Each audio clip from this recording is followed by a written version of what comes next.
اچھا علی بھائی، اگلا سوال، اگلا الزام جو آپ پہ لگایا جاتا ہے کہ جب سے آپ نے دعوت کا آغاز کیا ہے صرف آپ تنقید ہی کرتے چلے جا رہے ہیں، تنقید ہی کرتے چلے جا رہے ہیں، اور جو عام عوام ہے وہ کیا کریں، وہ کدھر سے آئے؟ میں یعنی کیا کروں، یعنی کیا کروں میں، تو میں پھر اس صحیح ہدایت پہ ہوں گا. میں کہوں کہ سورج اللہ نے بنایا، چاند اللہ نے بنایا، تو سر ہندو بھی کہہ رہے ہیں، اس سے کوئی دنیا میں فرق ہے؟ طارق جمیل صاحب کو ہندو بھی اتنا ہی پیار کرتے ہیں جتنے مسلمان، کیونکہ ہندوؤں کو مزہ آتا ہے کہ ہم ہندو رہ کے بھی جنتی ہو سکتے ہیں اگر طارق جمیل صاحب کے لیکچر سنتے رہے. آج تک طارق جمیل صاحب نے کسی ویڈیو میں کہا ہے کہ یا شیخ عبد القادر جیلانی المدد کہنا شرک ہے. اسی لیے بریلوی بھی سنتے ہیں، جس طرح ہوتے ہیں اسی طرح رہتے ہیں، فرق نہیں پڑتا. اس چیز کو آپ سمجھیں، یہ تنقید نہیں ہے، یہ نہی عن المنکر ہے. اگر اسلام میں صرف امر بالمعروف ہوتا، ہمارے نزدیک تو یہ لوگ امر بالمعروف بھی کوئی نہیں کر رہے عقیدے میں. اعمال کا امر بالمعروف کیا ہوا جی؟ اتنی دفعہ سبحان اللہ پڑھ لو یہ ثواب ہے، نماز پڑھ لو یہ ثواب ہے. یہ جزوی امر بالمعروف ہے. اصل امر بالمعروف یہ ہے کہ نماز کا طریقہ بھی بتاؤ سنت کے مطابق. ہاں، تو وہیں سے تنقید شروع ہو جائے گی، کیونکہ جو غلط پڑھ رہے ہیں آپ بتاؤ گے اس کی نماز صحیح نہیں ہے، یہ سنت کے مطابق ہے، تو رو گے. تنقید تو یہ بھی سارے کر رہے ہیں. جب یہ ڈسکس کرتے ہیں تو تنقید نہیں کرتے. جو بندی یعنی مان گئے کہ بریلویوں کے عقیدے ٹھیک ہے، جب وہ اپنے بیان کرتے ہیں ان کو بھی تنقید کرتے ہیں نا. ہاں، تو ہم سے کیوں ڈیمانڈ کر رہے ہیں جو وہ خود نہیں کر رہے؟ اسلام نے ہر چیز جوڑوں کی شکل میں رکھی ہے. علم، عمل، دنیا، آخرت، آسمان، زمین، زندگی، موت، نر، مادہ، امر بالمعروف و نہی عن المنکر.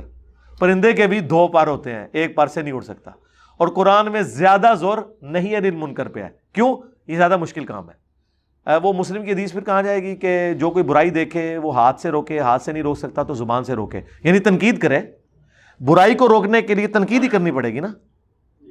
ہاں، یعنی جو بے حیائی پھیلا رہے ہیں دنیا میں، کوئی ایسا طریقہ ہے کہ انہیں یہ بتایا جائے کہ یہ بے حیائی ہے اور بے حیائی کا لفظ بھی نہ بولنا پڑے؟ ہمیں چاہیے کہ ہم پورے کپڑے پہن کے گھر سے نکلا کریں. بھئی کوئی تو گل بیان کرو گے. اچھا، قرآن سے زیادہ انٹلیکچوئل کوئی کتاب ہے تو قرآن میں زنا کا لفظ نہیں ہونا چاہیے تھا. پھر تو نوٹوریس ورڈ ہے. اللہ تعالیٰ کوئی اور اس کے لیے ایکویلنٹ میٹھا سا لفظ کوئی تبلیغی جماعت سے کنسلٹ کر کے، ہاں غامدی صاحب سے کر کے کوئی اس کو ریشمی کپڑے میں لپیٹ دیتا. میں آپ کو بتاتا ہوں میٹھا لفظ، آؤٹ آف ویڈ لاک، وہ ڈاکٹر سار صاحب بولتے تھے، شادی کے بندھن کے بغیر جو پیدا ہوتے ہیں نا ان کے بارے میں. تو اس طرح کے الفاظ بنائے جا سکتے ہیں، لیکن نہیں سر، اس طرح تو نہیں ہوگا. کتاب فصلت آیاتہ. اچھا، قرآن نے کیا یہود و نصارہ کے عقائد پہ تنقید نہیں کی ہے؟ لقد کفر الذین قالوا ان اللہ هو المسیح ابن مریم. یہ کٹر کافر ہیں جو کہہ رہے ہیں کہ عیسیٰ اللہ کا، عیسیٰ ہی اللہ ہے. پھر ساتھ کہا کہ اگر اللہ ارادہ کرے عیسیٰ اس کی ماں کو سب کو ہلاک کر دے جتنے زمین میں ہے، اللہ کا کوئی کیا بگاڑ لے گا؟ سرکار یہ پازیٹیو انداز ہے تو عید سکھانے کا، یہ گامدی یا طارق جمیل سٹائل ہے؟ نہیں نہیں نہیں سرکار، یہ وہ سٹائل ہے جو ہم نے اڈاپٹ کیا ہے. جو مسلم شریف میں نبی علیہ السلام جب ممبر پہ چڑھتے آواز بلند ہو جاتی، غصے میں اضافہ ہو جاتا، آنکھیں سرخ ہو جاتی، جیسا کوئی جرنیل تیار کر رہا ہوں اپنی فوج کو.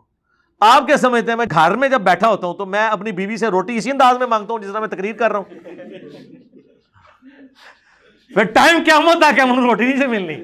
ہاں، ایسے تو نہیں ہوتا یار.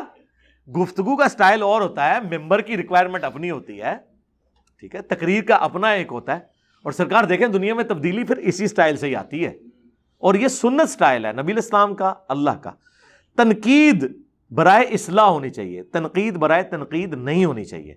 تنقید برائے تنقید نہیں ہوئی، ہمیشہ برائے اصلاح. آپ کوئی ایک تنقید ایسی بتائیں جو میں نے برائے تنقید کی ہو. میں آپ کو خود بتا سکتا ہوں کہ میں نے کی، لیکن ساتھ کلیریفائی کیا کہ خدا کے لیے میں علمی اعتراض نہیں کر رہا، میں جذباتی اعتراض کر رہا ہوں. صرف اپنی طبیعت کو خوش کرنے کے لیے اور آپ کی پبلک تک وہ جذباتی ڈاکٹرن میں پہنچانے کے لیے. سرکار یہ کس کا جگر ہے کہ جو جذباتی اعتراض بھی کرے اور معذرت کرے؟ وہ تھا یزید نام کے اوپر. جب میں نے بایزید بستامی پہ اعتراض کیا، لیکن مجھے پتا تھا یہ کام کر جائے گا. سرکار کتنے بریلوی ہیں جو بایزید نام کی وجہ سے بریلوی چھوڑ گئے. مجھے پتا تھا یہ کام کرے گا، لیکن مجھے گلٹ بھی ہو رہا تھا کہ یہ اعتراض علمی نہیں ہے. تو میں نے سٹارٹ میں بولا کہ میں اب جو اعتراض کر رہا ہوں یہ علمی نہیں ہے، میں مان رہا ہوں، لیکن چونکہ آپ اپنی پبلک کو اس طرح کے بتاتے ہیں سرکار پیپر آؤٹ کر کے، یہ کس کا جگڑا ہے؟ تو میں نے کہا میں آپ کو بتاتا ہوں کہ اگر آپ یہ سمجھتے ہیں نا کہ یزید نام صحابہ کا نام ہے تو آپ اب اس طرح ڈیفینڈ نہ کریں. ہم مانتے ہیں حضرت معاویہ کے بھائی تھے یزید بن ابی سفیان، ہم انہیں رضی اللہ عنہ کہتے ہیں، لیکن ہم یہ کہتے ہیں یہ کیسے ہو سکتا ہے امام جعفر کا مرید ہو بایزید بستامی اور وہ اپنی کنیت ابو الحسین کے بجائے ابو یزید رکھ لے. ہم تو آج اپنی کنیت ابو یزید رکھنے کے لیے تیار نہیں ہے، اپنے بچوں کے نام یزید رکھنے کے لیے تیار نہیں ہے. اور جو ڈائریکٹ امام جعفر کا مرید ہے اور ان کا خلیفہ ہے سلسلہ نقشبندیہ میں، اور وہ بھی قبر پہ جا کے، ڈائریکٹ ملاقات کو نہیں ثابت. ہاں اور مصباحی صاحب نے ہی جواب دیتا سی نا. تو آپ کی عقل مانتی ہے؟ اور میں نے کہا تھا مجھے جواب دینا نا تو سرکار اس طرح نہیں دینا کہ صحابہ کے نام ہے، نا نا نا نا نا نا، پریکٹیکلی جواب دینا ہے. اپنے بچوں کے نام یزید رکھ کے، اپنی کنیت بایزید رکھ کے. پھر آپ کو اس تکلیف سے جب گزرنا پڑے گا تو آپ کو پتا چلے گا کہ ہمیں اس نام سے کیسی تکلیف ہوتی ہے. اور میں نے کہا تھا کہ میں جذباتی اعتراض کر رہا ہوں، سرکار وہ کام کر گیا.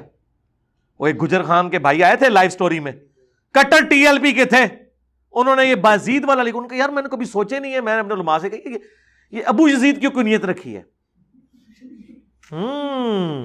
کام کر گیا. اور یہ جذباتی چیزیں بعض اوقات کام کر جاتی ہیں. نبی اسلام نے بھی ایسے کیا. جب حضرت حمزہ آئے تھے ابو جہل سے بدلہ اتار کے، وہ جو حضور کو دھکا دیا تھا، اس نے پٹائی کی اور کہا کہ میں نے بھتیجے تیرا بدلہ اتار لیا. نبی اسلام نے کیا کہا میں تو تب خوش ہوں گا تو کلمہ. انہوں نے کہا اچھا یار تو خوش ہونا ہے، لے پھر کلمہ پڑھ دیتے. کوئی کنوکشن والا کلمہ نہیں سی، حضور کی محبت میں پڑھ لیا، ایمان مل گیا، اللہ کا شعر بن گئے. بعض اوقات کوئی جذباتی چیز اپیل کر جاتی ہے، اس لیے قرآن میں ادعو الی سبیل ربک بالحکمہ والموعظۃ الحسنہ وجادلہم باللتی ہی احسن. حکمت سے بلاؤ. اللہ کے فضل سے یہ پلیٹ فارم حکمت سے بلاتا ہے. چشتی رسول اللہ پارٹی کو پہلے اشرف علی رسول اللہ دکھاتا ہے، وہ خوش ہوتا ہے کہ یار ہاں واقعی نال ہی لا کے چشتی رسول اللہ سٹتا ہے، مچھلی کنڈے چ آ جاتی ہے. ہاں حکمت کے ساتھ. والموعظۃ الحسنہ، موعظہ حسنہ بھی کیے ہیں جناب. جائیں ابو ذر غفاری کا کلپ لگائیں، 10 دفعہ لگائیں، 10 دفعہ آنسو نہ نکلیں تو آپ آگے گلہ کیجیے گا. وہ تو کسی وقت جہاں میں ریکارڈ ہو گیا، دوبارہ تو میں ریکارڈ ہی نہیں کروا سکتا. وہ شعبان کی آخری دن تھا اور رمضان کی پہلی رات داخل ہو چکی ہوئی تھی. وہ کوئی قبولیت کی گھڑی تھی، کسی وقت وہ نکل گئے الفاظ، کوئی پری پلان نہیں تھا. شروع ہوا کرتے کرتے کرتے ہو گیا. پھر ہدایہ پورٹل والے نے جو ویلیو ایڈیشن اس میں کی ہے سرکار، وہ تو جتنی بار لگائیں ایمان تازہ ہو جاتا ہے. یہ بھی ہم نے کیا. اور وجادلہم باللتی ہی احسن، ان سے علمی جھگڑا کرو. تو سر جھگڑا تو دیکھیں پھر کس کس سے مول لیا ہے، آخری درجے میں لیا ہے. ٹھیک ہے نا جی، اللہ کا شکر ہے یہ تینوں سنتوں میں عمل کیا ہے. تو قرآن میں بھی تنقید ہوئی ہے برائے اصلاح، صرف امر بالمعروف سے کچھ نہیں ہونے کا. اور میں نے یہ کہا تھا ٹائم قیامت تک ہے، ذرا وہ موٹی موٹی باتیں بتائیں جو بغیر تنقید کے آپ بیان کر سکتے ہیں، عقائد کی، اعمال کی. آ جاؤ. سب سے بڑی عقیدہ ہمارا کیا ہے؟ توحید. کیا اہل حدیث کی توحید اور بریلوی دیوبندیوں کی توحید ایک ہے؟ ہاں، تو تنقید آ گئی نا. استواء علی العرش کا مسئلہ لے کے بیٹھ جائیں گے، غیر اللہ سے استمداد کا مسئلہ لے کے بیٹھ جائیں گے، تنقید نہیں آئے گی؟ یا توحید صرف یہ ہے کہ اللہ ایک ہے؟ پھر بابے بھی انہوں پکار لو، پاویں اللہ نے پکار لو، برابر. اچھا رسالت پہ آ جائیں. کیا اہل حدیث دیوبند اور بریلویوں کا عقیدہ رسالت مان رہے ہیں؟ علم الغیب، حاضر و ناظر اور تقلید سب سے بڑا ایشو. وہ کہتے ہیں آپ نے نبی کے مقابلے پہ امام کھڑے کر دیے ہیں. یہ تنقید نہیں ہے؟ دسو نا سرکار. پھر اعمال میں سب سے بڑا عمل نماز. نماز کا طریقہ تو زندگی موت کا مسئلہ اہل حدیث کا بنا ہوا ہے. اور دیوبندی بریلوی اہل حدیث ان کے لیے وبال جان بنے ہوئے ہیں آمین اونچی کہنے کے اوپر. تو سرکار یہ ساری اختلافات میں نے آگے دنیا میں پیدا کیے ہیں. اگر میں نے کیے تو ٹھیک ہے، میں معافی مانگ لیتا ہوں. معافی تسی منگنی ہے ٹائم قیامت تک جائے.